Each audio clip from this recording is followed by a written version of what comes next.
1s, 1/2. Those cancel out. This does not cancel out. This is root 5 over 2 minus root 5 over 2, so it's actually root 5, which leaves us with root 5. Luckily, we've got that thing on the bottom, which gives us 1. So that's just easy checking that this is correct. All right. So now we're ready to make the inductive leap. So we will assume it is true for everything less than n.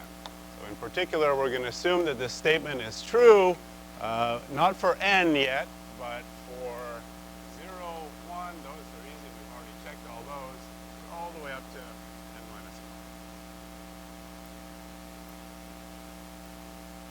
All right.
860.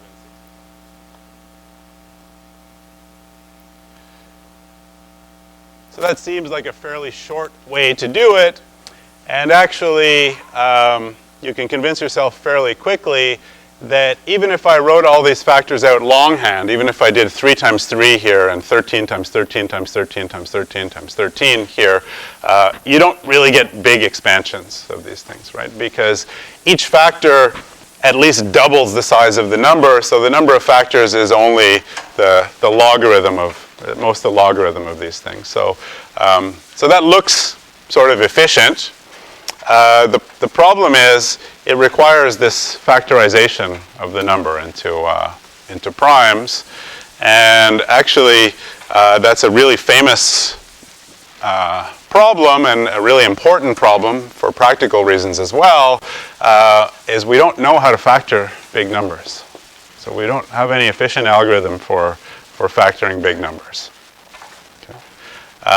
That's both a blessing and a curse. It's a blessing because it means that the cryptography that we use, the public key cryptography that we use, in particular the RSA crypto system, the only thing that keeps that safe is the fact that there's big integers involved that we can't factor efficiently, right? So if you use that system, you have a big integer that you're flashing around to people, and if any one of them can figure out how to factor that thing, then they can basically pretend to be you or communicate, basically eavesdrop on any communication that you do. Okay, so that's not a good way to get greatest common divisors, is by factoring. So let's come up with another way. All right, for that I need to make sure that you guys know about the mod operator.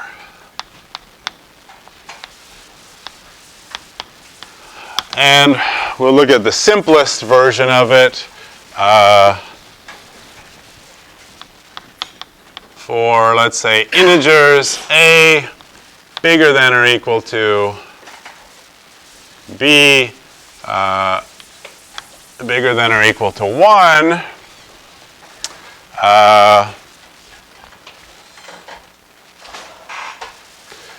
We can always write a the following way. A is equal to some integer times b. And since a is bigger than b and so here where q is bigger than or equal to 1, and this is the important part, r is between 0 and a, not a, b. So more really explicitly, r is in the set 0, 1, 2, all the way up to b minus 1, but can't be b. Okay, so we call this value r a mod b. So, it sounds daunting, yes? Euclid says q might be bigger or equal to 0. Q might be bigger than or equal to 0, not when you have a bigger than or equal to b. So maybe the book doesn't make the same assumption.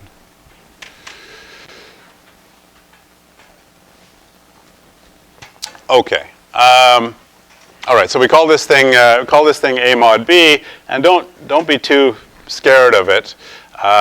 It's sort of really easy to see how it comes and what these things mean. Best by maybe doing a couple of examples. So let's look at 17 mod 15. So anybody want to tell me what that is? It's 2, and that's because 17 is equal to 1 times 15 plus plus 2. So here's my value of Q, and here's my value of R. Q stands for quotient, meaning what happens when I take 17 and divide it by 15. I get this 17 divided by 15 is all 1. Plus something else.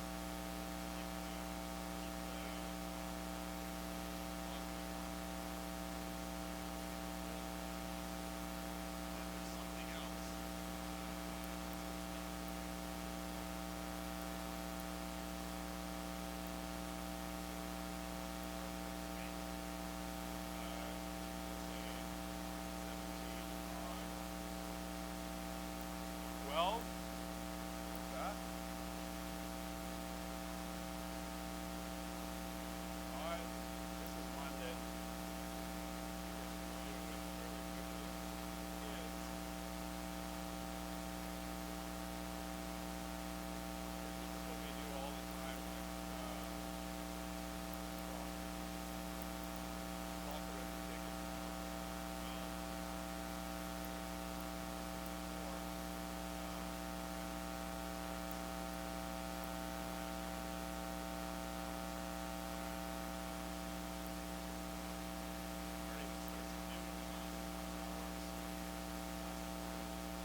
0, and it's equal to the GCD of B and R otherwise. So, meaning that R is bigger than or equal to 1. So that's a claim. And we would like to prove it.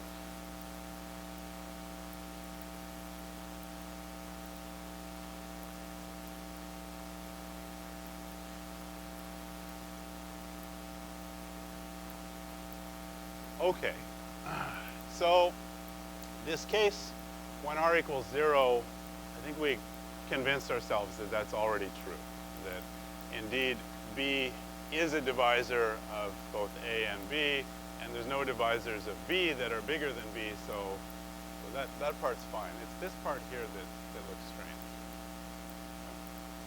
So what do we need to do? Well, what we want to show is that if r is not equal to 0, then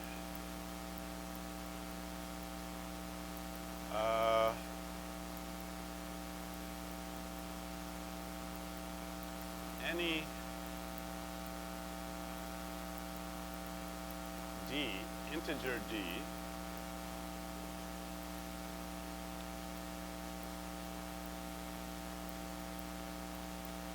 that divides,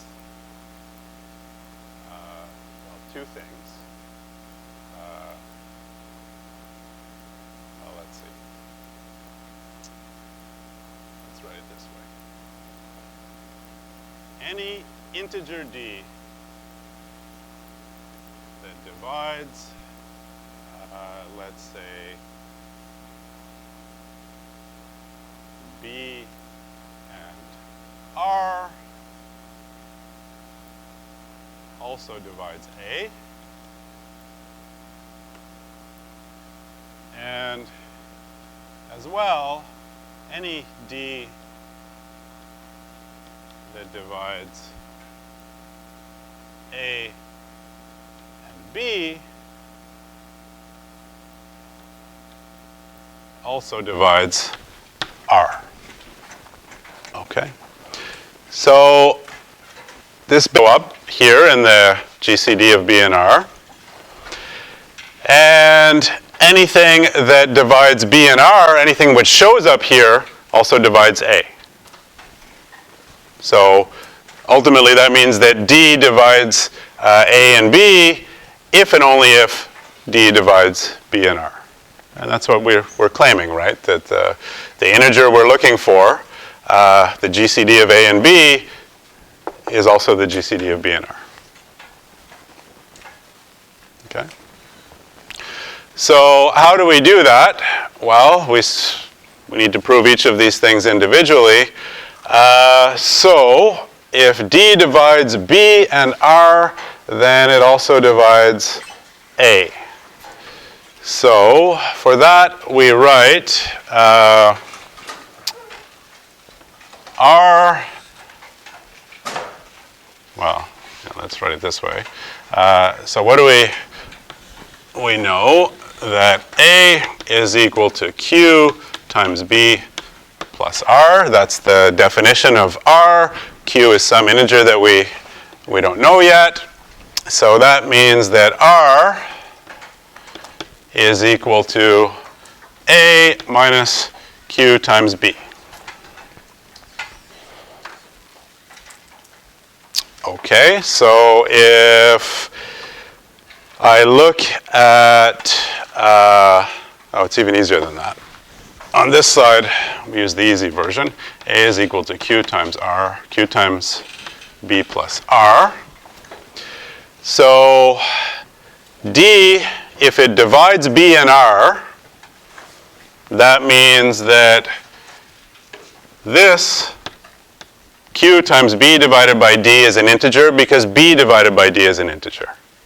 We're assuming that D divides B, and D also divides R. So that's an integer. So what do we have? We have that a divided by d is this integer q times an integer plus another integer, which means that a divided by d is an integer. Right? So if d divides both b and r, then it divides a. So that says whatever comes back from this, whatever answer we get from taking the GCD of b and r is definitely something that divides a. So it's definitely a divisor of a. Now all we need to convince ourselves is that it's going to be the greatest one, which means that the greatest one that divides a should show up in here as well. And that's what we're proving this in this step. And for that one, we write r is equal to, that was a minus q times b. That's just reorganizing this equation. R is equal to a minus q times b. And here we're assuming that d divides a and b.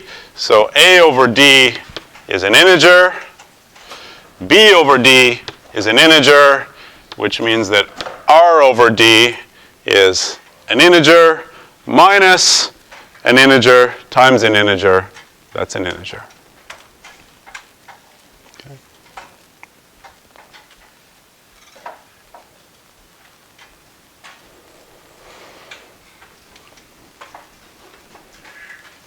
Do you agree?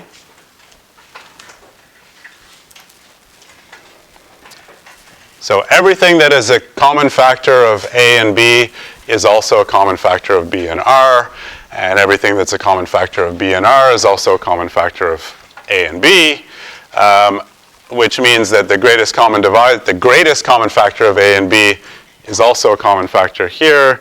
So the greatest common divisors are the same in this case. Okay. That's clear? All right. So, what does that tell us so far? This lemma, sure looks a lot actually like the algorithm itself, because basically this is the if statement in the algorithm. So it tells us that the algorithm is correct provided that the algorithm finishes. Right? It says that the algorithm is not making a mistake in this line, because if r is 0, then b is indeed the greatest common divisor. And it's not making a mistake in this line because the greatest common divisor of a and b will also be the greatest common divisor of b and r. But we don't know yet that the algorithm terminates, because it might just call it with b and r, and then with that it calls it with something else. And we should also check to see that it's satisfying when it calls itself, it's satisfying the requirements. So maybe the first thing we should check is when it calls it here, it's supposed to have a first argument which is bigger than or equal to the second argument. Is that satisfied here? So where's the value of r coming from? What's the largest value of r that might be in there?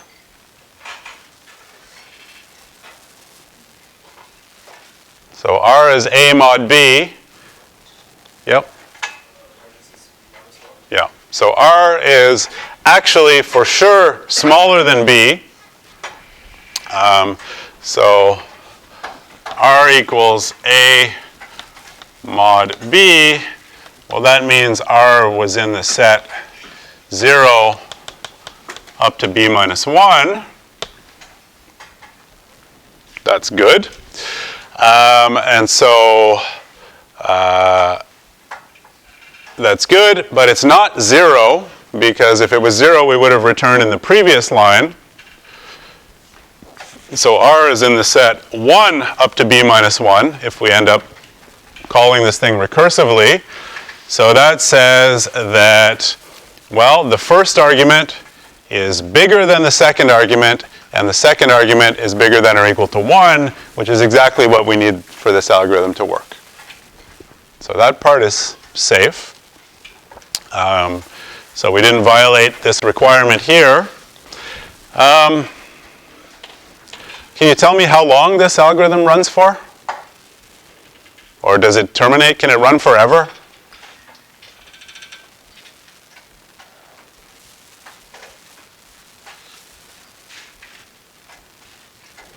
Well, let's try it on an input.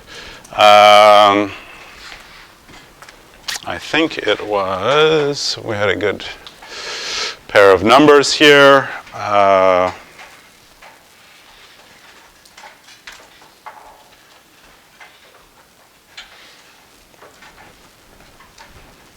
Let's just run it and see how it does.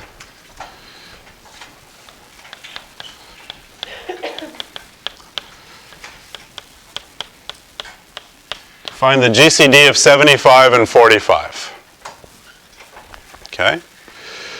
So R is equal to 75 mod 45. So what's the value of R? Well, 75 is equal to 1 times 45 plus 30, right? So that says R is equal to 30. 30 is not equal to 0, so it's going to call itself recursively. And it's going to call itself with this argument and the remainder, which is 30. So when it calls itself recursively, R is going to be 45 mod 30, which is equal to 15. And that's because 45 is equal to 1 times 30 plus 15. So in particular, R is not equal to 0, so it's going to call itself recursively with 30 as its first argument, 15 as its second argument. So R is now supposed to be 30 mod 15, but that's equal to 0 because 30 is equal to 2 times 15 plus 0. And at this point, the algorithm returns, and it returns the value b, so it returns the value 15. And indeed, 15 does divide 75, and it does divide 45, and there's no larger integer that divides both of those things. So that's how it executes in this case. Gets called 3 times and then returns the value 15. When you look at this example, do you see a reason that you're now convinced that this thing will actually finish? That it won't run forever? So to make sure it doesn't run forever, something has to be getting smaller. What's getting smaller?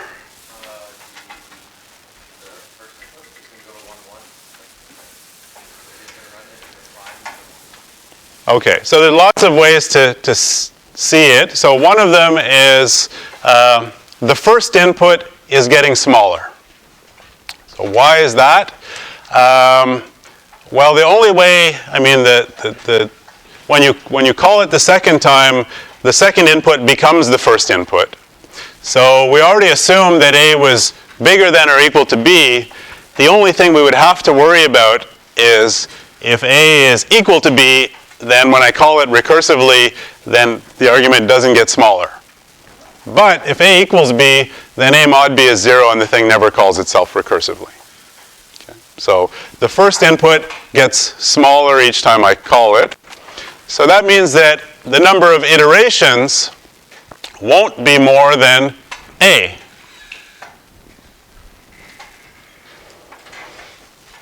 So not more than, and it's something, it's actually, I'll just say A, but depending on how you count, whether you count the first call or not, there's not more than A recursive calls before the first argument, because the first argument can't get smaller than 1. Can you give me an even better answer than that? Or an answer that's better sometimes? What else is getting smaller? B. B is also getting smaller because each time I call it, B is the remainder of A mod B. The new value of B is the remainder of A mod B. And the remainder of A mod B is at most B minus 1. So the second argument also keeps getting smaller. And if that second argument gets down to 1, then we're done because A mod 1 is going to be A again. Okay. So actually, there's not more than A recursive calls, but even better than that, there's not more than B recursive calls. So that sounds a little bit better because A is bigger than B. On the other hand, it's not terribly satisfying because, well, that just says the number of recursive calls here is not more than 137,916,675, which if you, I don't know, if you did Python programming with me, you'd realize Python can't handle this. Python can't handle a recursion depth of more than 999, and actually Java won't be able to handle this either. So that's not a satisfying solution, and not to mention that that would also be slow. I mean, this was just an upper bound. This is just us observing that it's getting smaller. On the other hand, here the arguments were 75 and 45, and it only got called 3 times. So, I mean, it's definitely a loose upper bound. It didn't get called 45 times. It only got called 3. So maybe we can prove something more. And in fact, we can prove something really interesting looking.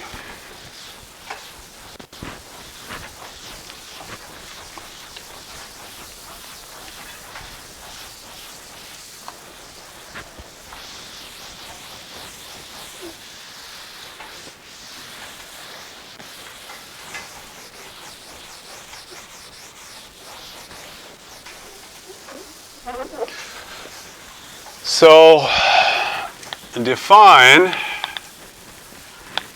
MAB equal to the number of recursive calls by,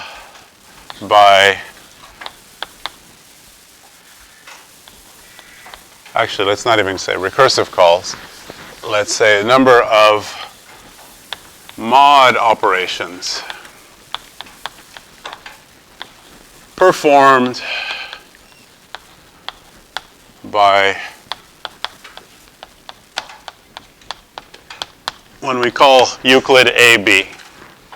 So for example, here if we call Euclid with the arguments 75 and 45, there was a mod operation done at this step, there was a mod operation done at this step, and there was a mod operation done at this step. So in that case, MAB, or M7545, is equal to 3. And I think it's not hard to convince yourself that really that's the thing we care about, because these mod operations, they happen whenever you call this function. So this also counts how many recursive calls there were, including the first call. So really this MAB tells us how long this algorithm runs.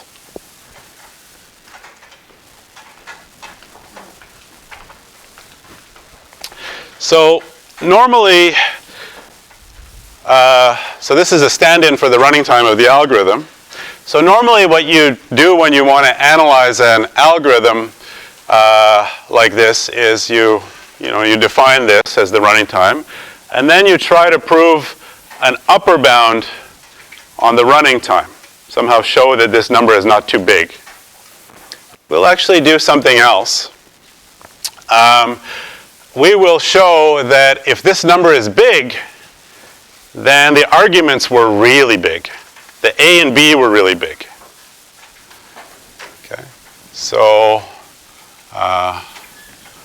let A bigger than or equal to B, bigger than or equal to 1, be integers, and let M equal to MAB. So this is a lemma. And here comes the punchline. Then A is bigger than or equal to F of M plus 2, and B is bigger than or equal to F of M plus 1. What's F here? It's the Fibonacci number that's written on the board there.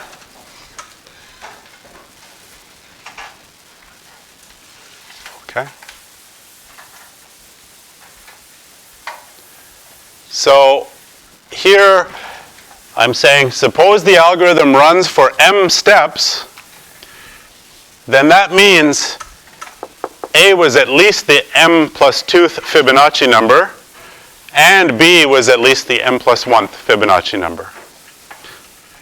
Another way to think of that is, if I want the algorithm to run a long time, if I want m to be big, I have to give it two really big numbers. Okay? Because this is not a small number, and this is not a small number, and we'll capture that in a minute. But basically says, if I want the algorithm to run a long time, I have to give it big numbers as input. Okay. So how are we going to prove that?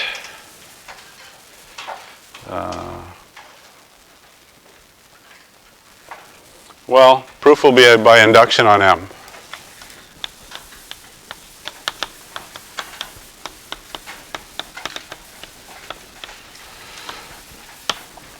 Okay.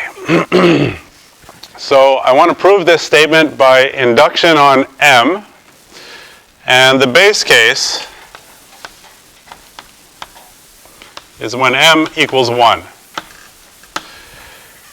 So what does that mean? When M equals 1, that means the algorithm computed A mod B and then returned right away. It never called itself recursively. So that means that A mod B is 0. Okay, so I should be careful. This requires A bigger than B. The case where A equals B is easy because this algorithm immediately returns. Okay, so the base case, M equals 1. That means that A mod B equals 0, but B is bigger than or equal to 1, and A is supposed to be bigger than B, so that means that A is bigger than or equal to 2. And so what do we have? That says that A is bigger than or equal to 2, but 2 is equal to F of 3. Right? 2 is the third Fibonacci number. Right? It goes 0, 1, 1, 2, 0, 1, 2, 3. So that's correct there. And B is bigger than or equal to 1. which is equal to the 2th Fibonacci number, f of 2. And so that's correct as well, right? So this says A should be bigger than or equal to f of 3 in the case m equals 1, and B should be bigger than or equal to f of 2 in the case m equals 1. And both of those check out in the base case.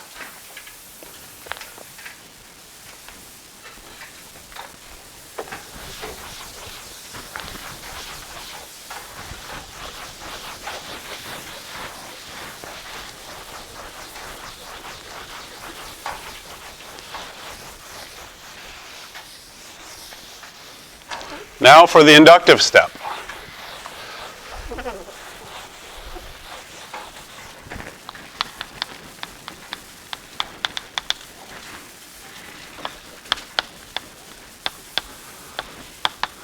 We'll assume that the statement is true. So M, assume that it's true for all m prime in 1, 2, 3, up to m minus 1. And now I want to prove it for m.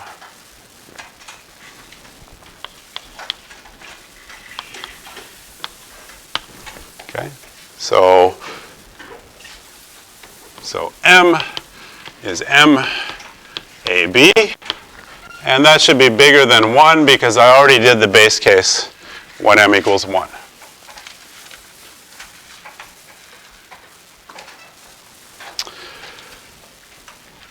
Okay, so since m is bigger than 1, that means there was a recursive call. So what does that mean?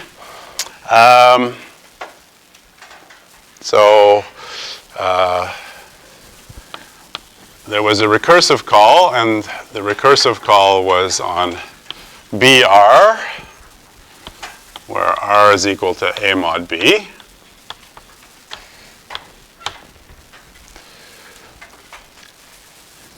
And that thing, well, we know how many recursive steps that took because computing this, the number of mod operations to compute AB was m. One of them happened in the first step, and then the other m minus 1 happened in the recursive calls, and those are all captured by what happened when I called it on B and R. Okay.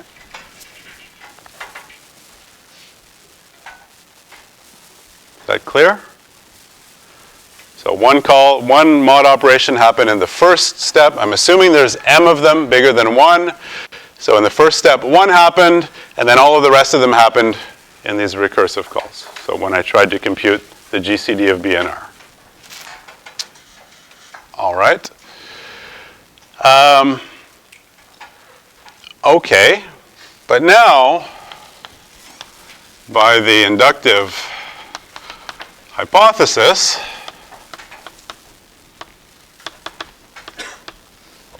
we know something about B and R. We know that they're pretty big because I know that B is bigger than or equal to. So the claim says m plus 2, but now we're working with m minus 1, so that says B is bigger than or equal to f of m plus 1. And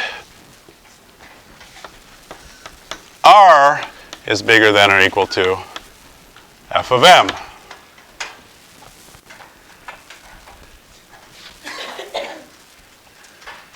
Okay. But A is equal to Q times R, or Q times B, plus R.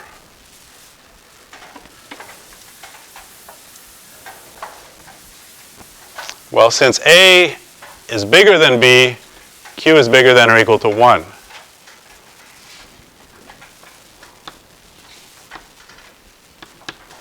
So that means A is bigger than or equal to B plus R. But B is bigger than or equal to f of m plus 1.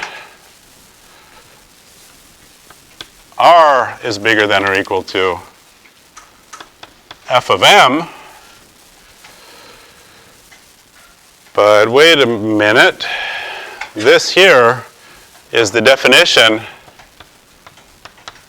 of f of m plus 2. Right. Look at the Fibonacci number definition. F of m plus 2 will be f of m plus 1 plus f of m.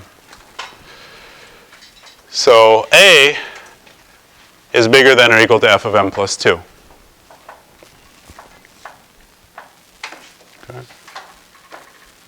And B is bigger than or equal to f of m plus 1. That one we got already. So we just proved this thing. Okay.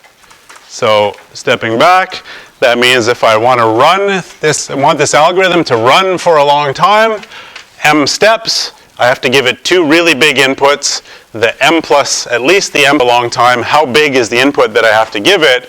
We'd rather look at, if I give it an input this big, how long does it run? So let's see what we can argue about that.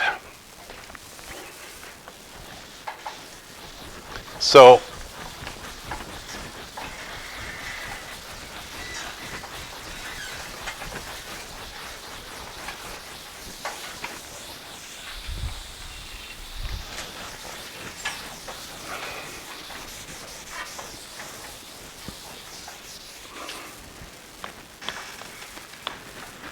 f of,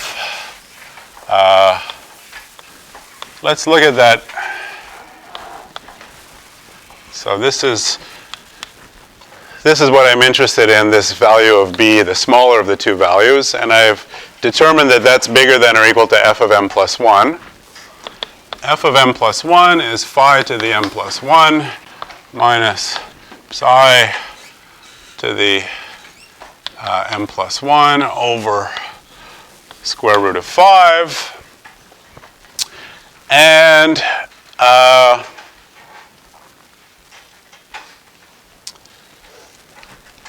me just check.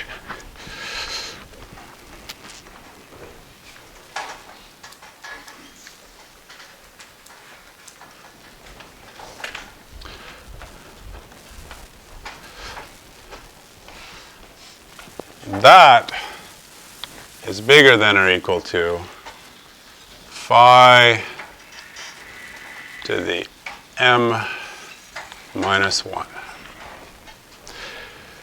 Okay, so you can prove this. It's just a little bit more of this algebra. But remember, this is this golden ratio, 1 plus root 5 over 2. This one here is its ugly brother, 1 minus root 5 over 2. So if you think about this whole thing, this is 1 plus root 5 over 2 raised to some big power. This is 1 minus root 5 over 2 raised to some big power, and you've subtracted this one. But actually, this is a small thing compared to what's happening here. And so roughly, if you just give up 2 factors of this guy and a root 5, then you'll see that actually what matters is this thing here. This golden ratio, 1 plus root 5 over 2, is really what dominates this thing. Okay? All right, so b is bigger than f of m plus 1. That's what we just proved. And f of m plus 1 is bigger than rho of m minus 1. So let's just write that down this way. Not rho, phi of m minus 1. What I'm interested in is actually isolating this m here. So how do I do that? When an m is in an exponent, I take a logarithm. So let's take the logarithm of both sides. We'll take the log base phi of b, and we'll take the log base phi of this thing. But log base x of x to the something is just that something. So that's just m minus 1. And so another way of saying that is that m is less than or equal to log base phi of b plus 1. And so really this is saying m is less than or equal to log base 1.66, this magic number here, golden ratio of b.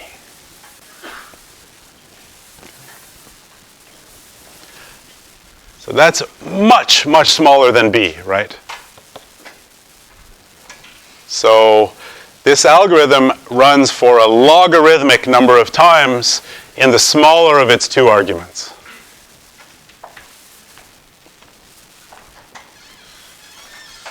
Okay. So, you know, we had a few million here, or hundreds of millions. So that's, if I was doing log base 2s, that would be something like m would be 27 to compute this thing, but this is log base phi, so maybe m is 50 or 60. It's nothing, right? 50 or 60 mod operations for a computer is nothing to compute GCDs of numbers that are in the hundreds of millions. So really efficient. And hopefully this really drives home that there are strong, strong connections between these recurrences and what we do in computer science.